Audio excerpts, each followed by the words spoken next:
teenager addicted to the internet learns his grandmother has cancer. He says goodbye to his beloved games, packs his bags, heads to visit her. Determined to stay by her side, every day he gets up at 5 every morning to help his grandmother sell porridge at her stall on his way home.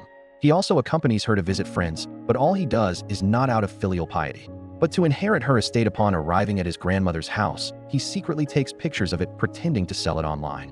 When he learns the house is worth millions, he begins to fantasize about being a millionaire. One day his grandmother puts on her most beautiful clothes, sits quietly at the door waiting. It's a day for family reunion. She has been looking forward to this moment. When Carlo sees the smile on his grandmother's face for the first time, he realizes he has no chance at all. However, on the way to the temple, no one from his uncle's house comes to pick him up. Grandma's shoes rubbed her feet, but she refused to change them because they were a gift from her son. She loved her son wholeheartedly, but Carlo noticed that no one mentioned his grandmother during his uncle's prayers.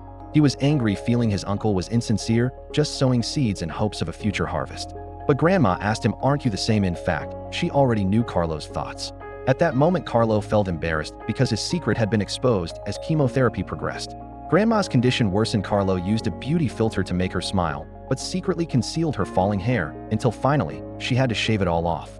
Carlo felt sad for Grandma, but said nothing. Grandma didn't like leftovers in the refrigerator, because she couldn't finish them all by herself, but now she was grateful for Carlo's presence.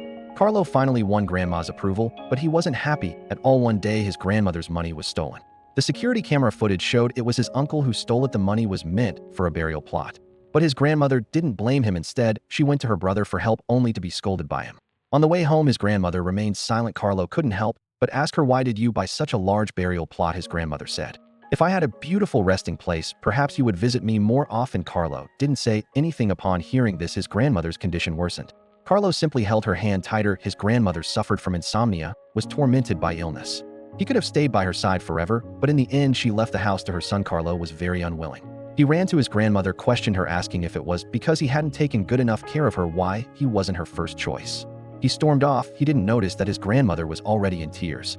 Later, his grandmother lived alone again. No one visited her anymore. Through the security camera, Carlo saw his grandmother's lonely figure. He watched helplessly as the house was emptied piece by piece. When he learned that his grandmother had been sent to a nursing home, he finally couldn't hold back his tears. He rushed to bring her home. She smiled, nodded. In the end, he accompanied his grandmother through the last part of her life. On the day of the funeral, he received a phone call. His grandmother had left him $1 million inheritance. This money was money his grandmother had been saving since he was in elementary school, because he had promised her he would buy her $1 million house. Growing up, Carlo used this inheritance to buy his grandmother the best resting place in his heart. His grandmother will always be the most important person in his heart.